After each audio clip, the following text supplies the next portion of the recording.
आदाब,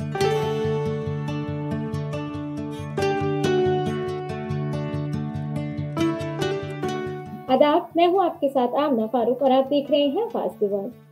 आज हम एक ऐसी शख्सियत से बात करने जा रहे हैं जिन्होंने एक सवाल उठाकर पूरे समाज में नई बहस छेड़ दी। और वो सवाल है, क्या ख्वातीन का मस्जिद के अंदर जाना मना है? जी हाँ, ये है फराह शेख, जिन्होंने ये साबित किया कि एक सवाल भी इनकलाब की दुनिया बन सकता है। तो चलिए करते हैं इनसे बात। फराह शेख, आपका आवाज वॉइस में खैर मकदम है। शुक्रिया। पर मैं ये जानना चाहूंगी कि बरसात साल 2019 की शाम थी। आप और आपके हस्बैंड मस्जिद की तरफ इस उम्मीद से बढ़े कि आप बारिश में भीगने से बच जाएंगे, लेकिन आपके शौहर यानी अनवर शेख मस्जिद के अंदर असर की नमाज अदा करने के लिए दाखिल हो गए, लेकिन आपको और आपकी बेटी को बाहर ही रोक दिया गया। उस लम्हे आपने क्या ठान लिया? सबसे पहले तो जब मेरे हस्बैंड अंदर मस्जिद में नमाज के लिए गए, मैं और जब मेरी बेटी छोटी थी, मेरे हाथ में थी, हम दोनों बाहर ही रुके हुए थे और बारिश इतना जोर में था। तो मेरे दिल में से ख्याल आया कि यार मतलब औरतों को मस्जिद में जाने की इजाजत क्यों नहीं है? मर्द को जाने के लिए इजाजत है, औरतों को नहीं है।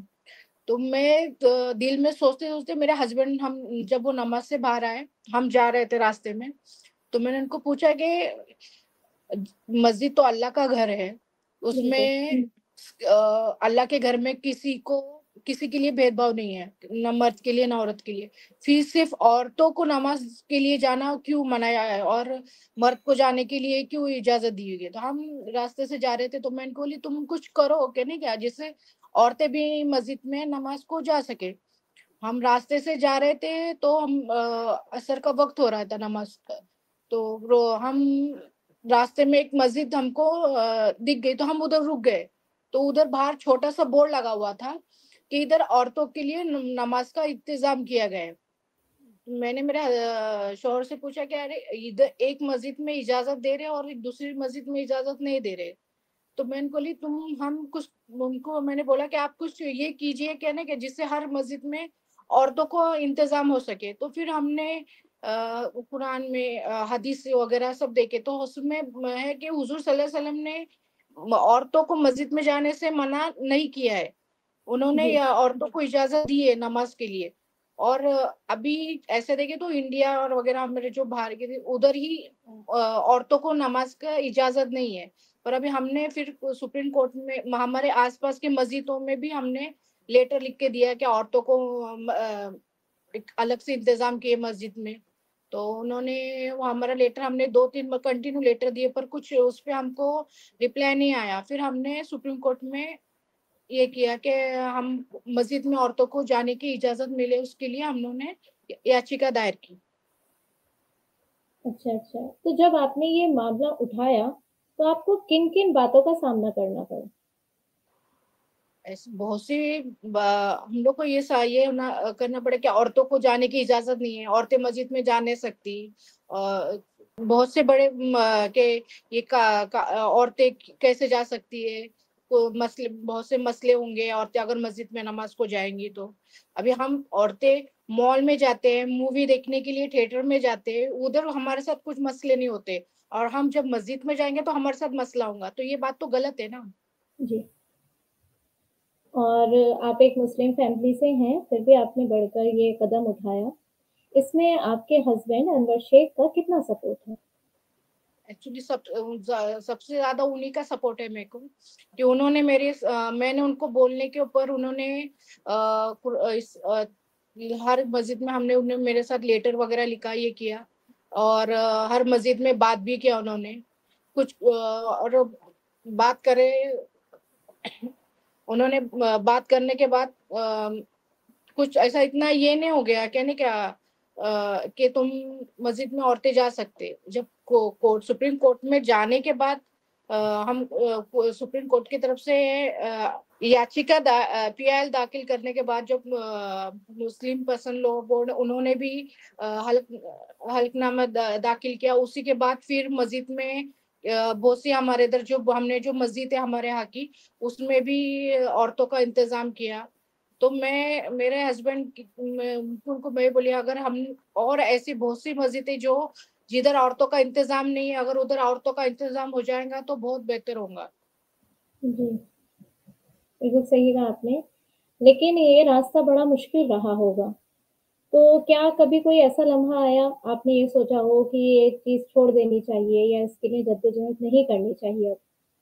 नहीं, हमको लोगों ने काफिर तक बोला, बोले आप कि आप मस्जिद में नमाज के लिए आप और अंदर मस्जिद इस्लाम के खिलाफ है ये सब तुम्हारे साथ ये तुमको मतलब ये गुनाह है, ये चीजें तुम जो कर रहे हो वो गलत है, ये तुम काफिर हो, तुमको समाज में आगे जाके तुमको तकलीफ होंगी, तुम्हारे बच्चों के लिए तकलीफ होंगी, तुम्हारे से लोग बातचीत बंद कर देंगे, एक समाज से हमको अलग कर देंगे, ऐसा मतलब लोगों की थिंकिंग थी हमारे लिए।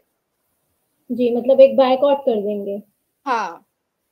जी, तो जैसे कि ऑर्गेनाइज़ेशंस होंगी, मुस्लिम कमेटियाँ होंगी, उन सब ने भी आपकी मुखालफत की होगी, तो उन सबको आपने क्या दलील दी?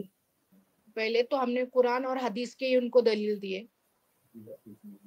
कि हदीस में हुजूर सल्लल्लाहु अलैहि वसल्लम में हम हर मुसलमान पहले हुजूर सल्लल्लाहु अलैहि वसल्लम को मानते हैं। जब उन्होंने जो बातें की है, जो बताया है कि वो औरतों को भी जाने की इजाजत है, तो फिर खुद अपनी बीवी, अपने सब बच्चों को वो खुद बेटियों को नमाज के लिए मस्जिद में लेके जाने के, तो फिर तो हम तो बहुत यही है ना, दूर है, हमारी तो बात अलग ही है। वही दलील हम सबको बताते हैं कि जब हुजूर सल्लल्लाहु अलैहि वसल्लम ने मना नहीं किया तो आप लोग कौन है मना करने वाले। तो ये बताइए, एक आम खातून से लेकर सुप्रीम कोर्ट पहुँचने तक का सफ़र काफ़ी मुश्किल रहा आपका। उस सफ़र के बारे में ज़रा-सा हम लोगों को बताइए। सुप्रीम कोर्ट में भी हम अभी कम से कम हमारा भी 6 से 7 साल हो गया, हम इसके लिए जद्दोजहद कर रहे हैं सुप्रीम कोर्ट में, कि औरतों को मस्जिद में जाने का लिए हर मस्जिद में मुमकिन कोशिश हो, पर अभी तक ऐसे 10 से 12 मस्जिद में ही हो गया है, पूना में इसमें। पर अभी हम बॉम्बे गए, बॉम्बे में भी हमको नमाज के लिए गए, हम बोले इधर औरतों का इंतजाम है, उन्होंने बोला नहीं है, आप थोड़ा उधर आगे जाओ। ऐसा करते करते हम पूरा मार्केट घूमे, पर हमको कोई जगह नमाज के लिए मिला नहीं, वो घूमते घूमते हमारा नमाज का वक्त खत्म हो गया, पर हमको कोई भी मस्जिद में हमको जाने के लिए इजाजत नहीं दी किसी। फिर सर सुप्रीम कोर्ट का में हमने उनको बोला भी कि सुप्रीम कोर्ट से भी, पर लोग उन्होंने बोला इधर इंतजाम औरतों का नहीं है। कैसे औरतों का इंतजाम होने से अभी आजकल लोग लड़कियां हर जगह पे जॉब पे जाती है, बैंक में है, ऑफिस में है, तो फिर वो उनको नमाज पढ़ने के लिए जगह ही नहीं है ना, किधर वो किधर जाकर नमाज पढ़ेंगी, ऑफिस में तो नहीं पढ़ सकते नमाज वो उनको। और मर्द नमाज का वक्त हो गया तो मर्द जाके मस्जिद में नमाज पढ़ते हैं, औरतें कहाँ जाकर नमाज पढ़ेगी। और नमाज तो दोनों को फर्ज है, सिर्फ मर्द को फर्ज है ऐसा नहीं है कि औरत को फर्ज नहीं। दो मर्द नमाज तो दोनों को फर्ज है, और दोनों को के लिए नमाज सेम का एक ही मतलब है। तो दोनों मस्जिद में जाके नमाज पढ़ने से हमारा मतलब है कि मस्जिद में नमाज पढ़ने की इजाजत दो, कि हम ये नहीं बोल रहे कि हमको मर्द के बाजू में खड़े रह के नमाज पढ़ना है। हमारा अलग से इंतजाम करो, वजू का अलग से इंतजाम करो, वॉशरूम रखो। अभी कुछ कुछ मस्जिद में उधर तो ऐसा इंतजाम है नहीं है, क्या नहीं, क्या मस्जिद में औरतों को सही से वजू खाना नहीं है, बाथरूम नहीं है। तो वो हमारा पूरा ये है कि हर मस्जिद में औरतों को इंतजाम हो, जो जो मस्जिद बड़ी है वहाँ पे औरतों के लिए इंतजाम करो, औरतों के साथ बच्चे आएंगे उनका इंतजाम कीजिए। तो उसके लिए हमारी मुहिम चल रही है, और इसमें मैं बहुत ज्यादा शुक्र ये करती हूँ कि मेरे हस्बैंड ने मेरे साथ मेरे लिए बहुत ज्यादा सपोर्ट किया उन्होंने। जी, मेरे वजह से उन्हें भी लोगों की बहुत सी बातें सुननी पड़ी कि आपकी बीवी ऐसा कर रही है, क्यों तुम ये कर रहे, तुमको समझ में नहीं आ रहा है क्या, मत करो, ये गलत है, ये है। पर उन्होंने मेरा पूरा सपोर्ट किया। जी, मतलब कई मस्जिदों में जगह तो दे दी गई है, लेकिन फैसिलिटीज़ या वज़ू खाना, वॉशरूम वगैरह की फैसिलिटी नहीं दी गई है। अभी ये शनिवार वाड़ा का जो मसला हो गया है, उसमें औरतें नमाज पढ़ी। अगर हम शनिवार वाड़ा के आजू बाजू में उधर बहुत सी मस्जिद है, अगर उधर मस्जिदों में औरतों के लिए इंतजाम होता, तो वो महिला, वो जो लेडीज लोग, वो उधर नमाज पढ़ी ही नहीं होती ना वहां पर। वो जाके जी उधर मस्जिद में नमाज पढ़ी होती। वो नमाज उधर उनको वो नमाज, उनका वक्त हो गया, नमाज का वक्त खत्म हो रहा है शायद, जी। अभी भी मस्जिद के दरवाजे बंद है औरतों के लिए। तो लाजमी है कि औरतें किधर भी ऐसा नमाज पढ़ेंगी, तो फिर ये ऐसा इशू होता है कि कोई नेता आएंगे, वो अपना उसके ऊपर नेतागिरी करेंगे। मतलब गलत ही बात हो रहा है, नहीं है? जी सही बात है। फराह, ये बताइए कि जब मुस्लिम पर्सनल लॉ बोर्ड ने ये ख़वातीन के अंदर दाखिले की बात को तस्लीम किया, तो उस टाइम आपके क्या एहसासात थे? क्योंकि आपने एक लंबी जद्दोजहद कर रही हैं काफ़ी टाइम से। मुझे बहुत खुशी हो गई कि कुछ तो हमें थोड़ी कामयाबी मिली। अभी तक पूरी कामयाबी तक मिली नहीं है वो। कामयाबी कब मिलेगी? जब पूरे मस्जिदों में, हर जगह की मस्जिदों में औरतों का इंतजाम बेहतर होगा। जी सही बात है। आप जैसे बता रही हैं कि अभी भी जे कई आप मसाजिद। जैसे बिना बताए मर्द मस्जिद में नमाज के लिए चले जाते हैं, उनको कोई रोकता नहीं है कि इधर मस्जिद में, ये मस्जिद में जाना है, ये मस्जिद, वो जो जो मस्जिद मिली मर्द वो जैसे मस्जिद में चले जाते हैं, वैसे औरतों के लिए भी होना चाहिए कि उसके आसपास जो भी मस्जिद हो उसमें औरतों को नमाज की इजाजत देना चाहिए। जैसा कि आपने अभी बताया कि कुछ ही मस्जिदों में दाखिले पर से पाबंदी हटी है, बाकी कई मस्जिदों में है। तो अभी भी बहुत सी मस्जिदों में क्या पाबंदी है औरतों के जाने पर, और अगर है तो उसके लिए लोगों को क्या करना चाहिए? लोगों से सवाल पूछना चाहिए कि आप उसमें क्यों औरतों को इजाजत नहीं दे रहे नमाज के लिए।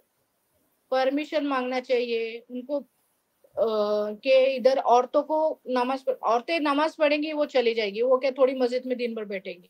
ये बताइए कि आप फरा चैरिटेबल ट्रस्ट भी है आपका, तो जी वो हाँ। किन समाजी लेवल पे किन क्या काम करता है? वो हम औरतों के हक के लिए उस पे ये और जैसे कोई औरतें जो मिसिंग हो गई है, औरतें पूना में बहुत चल रहा है, और उसके ऊपर भी हम काम कर रहे हैं। कि वो उनको अभी बहुत से फैमिली वाले जो है, हमने उनसे बात की, किस किस के घर के झगड़े हो, या मतलब हस्बैंड वाइफ के झगड़े हो गए हो, या उसमें सास सता रही है, हस्बैंड सता है, हम उनको जाके रेप केस हो गया, और ऐसे बहुत से जो है उसमें जाके हम उनसे बात भी करते हैं और उनको मशवरा भी देते हैं। अगर कुछ नहीं हुआ तो अगर उनको कुछ लीगल एडवाइस वगैरह चाहिए, उसके लिए भी उनकी मदद करते हैं हम लोग। और एफजी करते, जो लेडीज एफजीएम जो लेडीज की खतना करते हैं, उसके ऊपर भी काम कर रहे हैं हम। और जो बाढ़ पंजाब में बाढ़ आया था, वहां पर फूड है, मेडिसिन वगैरह है, उसका हमने मदद किया था। अच्छा। और पूना में भी अभी जो बहुत पूना में बारिश था, उसमें भी लोगों को खाना है, पेट्रोल है, उसका हमने फ्री इंतजाम किया था लोगों के लिए। फरा, मुझे ये बताइए कि आप जो एक ख्वातीन के लिए ये लड़ाई लड़ रही हैं मस्जिद में दाखिले की, इसमें कितनी ख्वातीन का आपको साथ मिला है? बहुत से लोगों का सपोर्ट भी मिला, और बहुत से लोगों ने मुझे मतलब कि ये आप गलत कर रही हो, औरतों को नहीं जाना चाहिए। और बहुत सी लेडीज ने सपोर्ट किया, मतलब मेरे लिए बहुत, क्या आपने जो ये मुहिम अपनाई है, इसमें औरतों का भी जो औरतें काम कर रही है, मेरे फ्रेंड्स वगैरह है, वो लोग भी मुझे बोलते यार ये काम मस्जिद में परमिशन देने से बहुत हो गया कि हम जाकर मस्जिद में नमाज भी पढ़ सकते हैं, हमारी नमाज कजा नहीं होंगी, ये नहीं होंगी। हम मस्जिद में उनके मतलब वो खुश हो रही है कि नहीं, क्या सपोर्ट कर रही है कि ये काम अच्छा कर रहे हैं तुम, और इसको और मस्जिद में तुम ये करो, हम तुम्हारे साथ तुम्हारा सपोर्ट करते हैं करके। हाँ, फरा, मुझे ये बताइए कि आपकी इस मुहिम के बाद कितनी मस्जिदों में से ये पाबंदी हटी है? 15 मस्जिद में से, पूना में। 15? पुणे में 15 मस्जिदों में से। हाँ। आने वाले टाइम में आपका क्या प्लान है? आगे आप क्या करना चाहेंगे? और अभी जितनी महिला है वो बिना झिझक मस्जिद में नमाज पढ़ने के लिए आ सके। उसके लिए हमारी कोशिश चल रही है। जी बिल्कुल, आपने एक बहुत बड़ा कदम उठाया है जिसके सपोर्ट में आपको ख्वातीन का सपोर्ट भी मिला है। फराह, बहुत बहुत शुक्रिया आपका अपना कीमती वक्त देने के लिए, अपने तजुर्बात शेयर करने के लिए बेहद शुक्रिया।